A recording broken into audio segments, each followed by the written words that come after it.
নমস্কার, আমি রজত শুভ্র মুখোটি, এসএসসিএনে আপনাদের সবাইকে স্বাগত। পুজো আসছে, বাতাসে রীতিমতো পুজোর গন্ধ।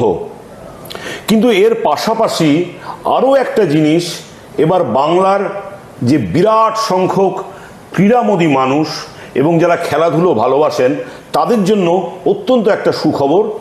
দীপাবলির পরেই আসতে চলেছে বেঙ্গল সুপার লিগ এবং তা নিয়ে কিন্তু ময়দান জুড়ে রীতিমতো আলোড়ন শুরু হয়ে গেছে। এবং এই বিএসএলকে কেন্দ্র করে এই যে 8টি দলের ফ্র্যাঞ্চাইজি ফুটবল টুর্নামেন্ট, ইতিমধ্যেই ফ্র্যাঞ্চাইজি পাওয়ার জন্য রীতিমতো সাড়া পড়ে গেছে।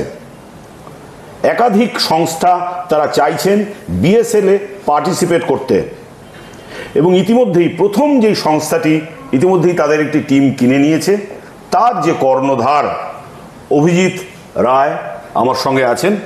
অভিজিৎ দা, আপনাকে নমস্কার। নমস্কার। আপনাদের সবাইকে জানিয়ে দিই, অভিজিৎ দার টিম কোপা টাইগার্স বোলপুর এবং কোপা টাইগার্স বোলপুর, অভিজিৎ দা আছেন কোপা টাইগার্স বোলপুরের থেকে। অভিজিৎ দা, সবার প্রথম প্রশ্ন, বিএসএলে আপনি পার্টিসিপেট করার মূল কারণ কি? অ্যাকচুয়ালি গত 2-3 বছর ধরেই আমি একটা ফুটবল একাডেমি রান করাই, নাম কোপা ফুটবল একাডেমি। তো যখন আমার মেইনলি ডিস্ট্রিক্টের ছেলেরাই আমার মেম্বার আমার ক্লাবে রয়েছে, একাডেমিতে রয়েছে। ওয়েন আই ফাইন্ড, আমি যখন জানতে পারলাম রিগার্ডিং বেঙ্গল সুপার লিগ, যেটা ঠিক আমার চিন্তাভাবনার সাথে ম্যাচ করে গেল, যে ডিস্ট্রিক্টের ছেলেদেরকে যাতে আমি একটা অপরচুনিটি দিতে পারি। ফর দ্যাট রিজন আমি দেখলাম এর থেকে ভালো কিছু হতে পারে না। ইট ইজ এ কমপ্লিটলি একটু ভিন্ন স্বাদের বিএসএল যারা করছেন তারা ভেবেছেন। আমার থট প্রসেস একদম ইন ইউনিসন উইথ দেম। সেই জন্যই আমি প্রথম অ্যাপ্লাই করি অ্যাজ এ ফ্র্যাঞ্চাইজি নিতে চাই ইন বিএসএল। আচ্ছা অভিজিৎ দা, পরের যেই প্রশ্নটা খুবই গুরুত্বপূর্ণ, যে আপনি তো কর্পোরেট চাকরি করতেন, তারপরে আপনি বিভিন্ন রিয়েল এস্টেট সহ আপনি একাধিক ব্যবসার সঙ্গে জড়িত। আপনি হঠাৎ ফুটবলে এন্ট্রি নিলেন কেন? আপনার কোপা একাডেমি যে বীরভূমে কোপাই নদীর নাম থেকে এসছে, আপনি হঠাৎ ফুটবলে ইন্টারেস্টেড কেন? অ্যাকচুয়ালি আমি যখন বিজনেসে রয়েছি, এনি বিজনেস তার কি উপর ডিপেন্ড করে? বিজনেস অ্যাকচুয়ালি ইন্ডিয়ান ইকোনমিকে সাবস্ক্রাইব করে। তো আমি দেখতে পেলাম যে real estate one of the major sectors, establish sector, but ভারতের যে আমাদের যে জনসংখ্যা, দ্যাট ইজ 140 কোটি, তার মধ্যে 18% ইজ ইন ফেভার অফ ফুটবলকে খুব চায়। তাদের একটা বিশাল মার্কেট, 40-50 কোটির বাজেট মার্কেট রয়েছে, যেটাকে যদি আমরা এক্সপ্লোর করি, যেখানে কোনোভাবে কাজ হয়নি, তো আই থট অফ কি এটা একটা ডিভিডেন্ড আমাকে দিতে পারে। তার মানে আজকে আমার থট প্রসেসে যদি মনে করুন ডিফারেন্ট ইনস্টিটিউশনে পড়াশোনা করে যদি ছেলেরা বিভিন্ন জায়গায় অ্যাবজর্ব হতে পারে, তাহলে why not football as a career কীভাবে এগিয়ে নিয়ে যাওয়া যেতে পারে, যেখানে কোনো কম্পিটিশন নেই বাট অনেক কিছু দেওয়ার আছে। সেই জন্যই আমি ফুটবলটাকে অ্যাজ এ কেরিয়ার করার জন্যই আমি একাডেমি স্ট্রাকচারে গেছি। তো আপনার একাডেমি তো কোপা একাডেমি বীরভূমে বোলপুরে 2 বছর হয়েছে। তো এই আপনার একাডেমির এই মুহূর্তে কোন জায়গায় দাঁড়িয়ে আছে, কতজন স্টুডেন্ট আছে, এটি যদি একাডেমির সম্বন্ধে আমাদের একটু আলোকপাত করেন, কারণ এখন প্রচুর একাডেমি তৈরি হচ্ছে। অ্যাকচুয়ালি আমার একাডেমিতে লোকাল বীরভূমের তো ছেলেরা আছেনই, এছাড়া মণিপুর থেকে আছে, মিজোরাম থেকে আছে। সবচেয়ে উল্লেখযোগ্য হচ্ছে আমার কাছে বিদেশ থেকেও কিছু স্টুডেন্ট আমি এনেছি, যেটা আমার স্বপ্ন ছিল যে আমরা এমন একটা একাডেমি করব যেখানে ভারত যে ফুটবলের কোন র্যাঙ্কিং আছে, that is not a material to us. আমার কাছে মেটেরিয়াল যে একাডেমির যে স্ট্যান্ডার্ড, লাইক অফ ফুডস কেরম হবে, কি ইনফ্রাস্ট্রাকচার, সুইমিং পুল থাকতে হবে, it is with us. Gym আমার কাছে আছে, একদম ওয়ার্ল্ড ক্লাস জিম রয়েছে। ফুড একদম ডায়েটিশিয়ান দিয়ে ফুড হচ্ছে, ট্রেনিং হচ্ছে, তার রেজাল্ট আমি পাচ্ছি। Gradually every day I am getting queries বিভিন্ন জায়গা থেকে, এবং ফরেন থেকেও কোয়ারি আসছে আমার এখানে জয়েন করার জন্য, এবং অলরেডি 3-4টে স্টুডেন্ট অলরেডি জয়েন করেছে বাইরে থেকে। তো আমার আজকের দিনে অ্যারাউন্ড স্ট্রেংথ হচ্ছে অ্যারাউন্ড 65 যারা রেগুলার কাজ করছে। আজকেও যেমন 6 জন জয়েন করছে ছত্তিশগড়, অন্য ডিস্ট্রিক্ট থেকে, ছত্তিশগড় থেকে। তো এই ধরনের সিনারিওতে আমরা মোটামুটি এখন আমরা দাঁড়িয়ে আছি।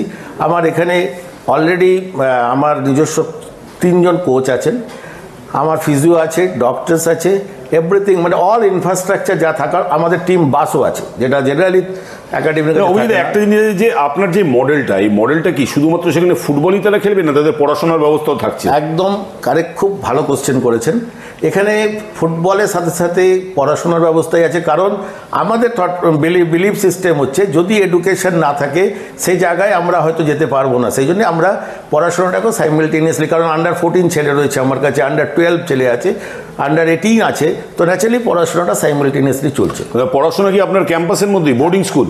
একদম না, ক্যাম্পাস স্কুলটা বাইরের, বাট আমরা তাদের জন্য আলাদা স্টুডেন্টস, আলাদা টিচারের অ্যারেঞ্জমেন্ট করেছি, ক্লাসরুমের অ্যারেঞ্জমেন্ট করেছি ফর অল লেভেলস। সেই স্টুডেন্টসরা যাতে সেখানে প্রপার পড়াশোনা করতে পারে, দেওয়া যেতে পারে, শিক্ষা দিতে পারে, তারা লার্নিংস করতে পারে, অল সাবজেক্টসের উপর আমাদের কাছে আমরা ব্যবস্থা রেখেছি।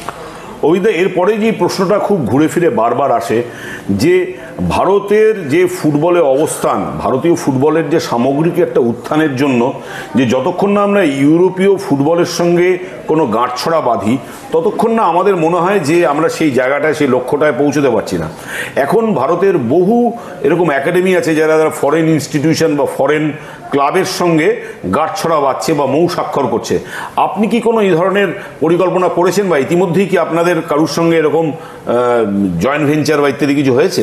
হ্যাঁ, অলরেডি আমরা ভারতের যে আই লিগ টিম, ভারতে ইন্ডিয়ার যে চার্চিল ব্রাদার্স, অনেক পুরনো চার্চিল ব্রাদার্স, তাদের সাথে অলরেডি টাই আপ আছে।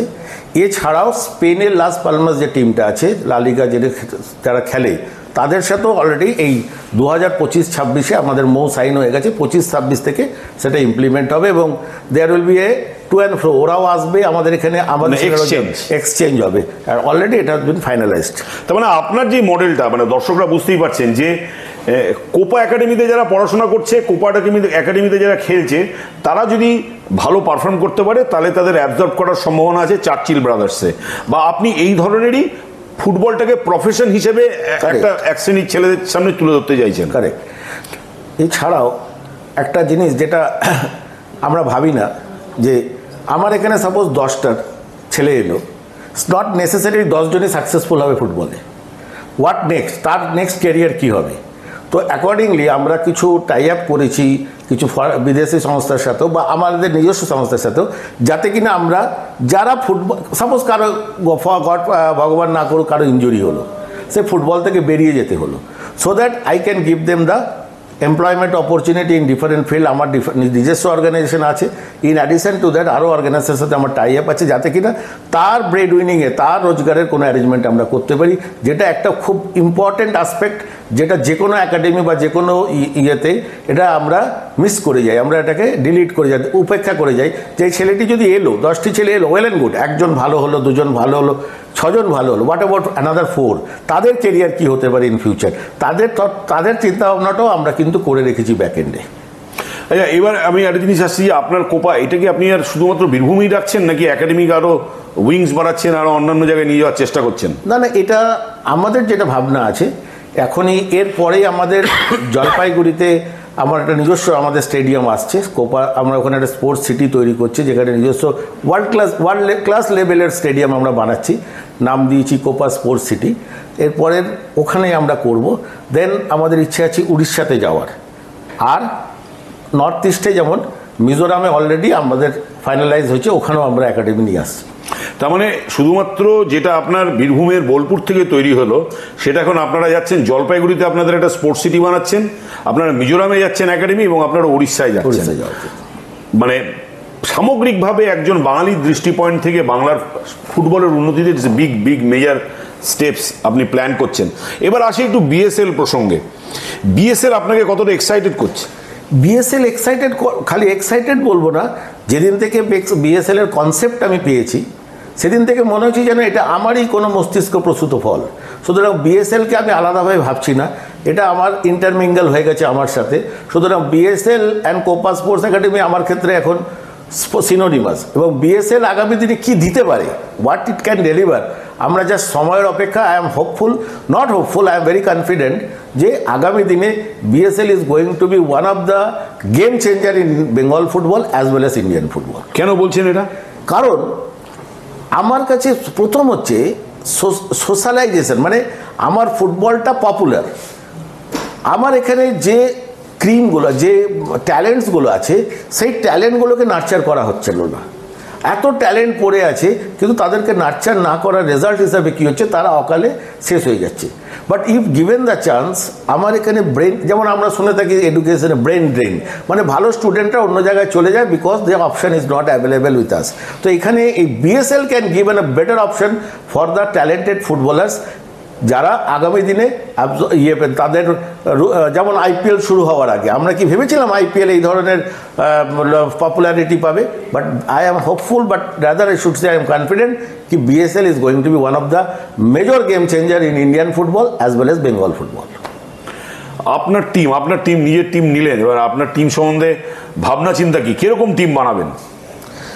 অ্যাজ বিএসএল এর যে স্টিপুলেশনস আছে, যে এতজন ফরেন প্লেয়ার্স, এতজন ইন্টারস্টেট, এতজন অন্য ডিস্ট্রিক্ট অ্যান্ড লোকাল ডিস্ট্রিক্ট, সেটা মেনেই আমরা তৈরি করেছি। But as it is a competitive এনভায়রনমেন্টে আমরা আসছি, বিকজ 8 জন, আমার ছাড়া 7 জন আরও কম্পিটিটিভ থাকবে। I am not disclosing the everything, but একটা জিনিস আমি বলতে পারি, আজকের দিনে দাঁড়িয়ে আমার ক্লাবের total structure is ready, all players মোটামুটি অ্যাপয়েন্টেড হয়ে গেছে, team is ready. Maybe after Puja 1 October থেকে আমার এই বিএসএল এর যে টিমটা খেলবে তারা প্র্যাকটিস শুরু করবে। আপনাদের থিম সং ইত্যাদি তো বানাতে হবে? হ্যাঁ, সেটা ভেবেছি আছে, এবং মানে এখনই ডিসক্লোজ করছি না, আরও কিছুদিন পর হয়তো নেক্সট ইন্টারভিউতে আপনাকে আমি বলতে পারবো সবটাই। সো আপনার প্রথমবারের বিএসএল প্রথম টিম যে অফিসিয়ালি যার নাম ইত্যাদি ইতিমধ্যেই ঘোষণা করে দেওয়া হয়েছে, আপনার টার্গেট কি? ন্যাচারালি কম্পিটিটিভ এনভায়রনমেন্টে চ্যাম্পিয়ন ছাড়া কোনো ভাবতেই পারছি না আমি।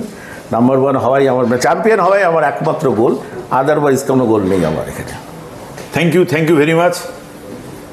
আমাদের সঙ্গে কথা বলার জন্য অসংখ্য ধন্যবাদ। নমস্কার।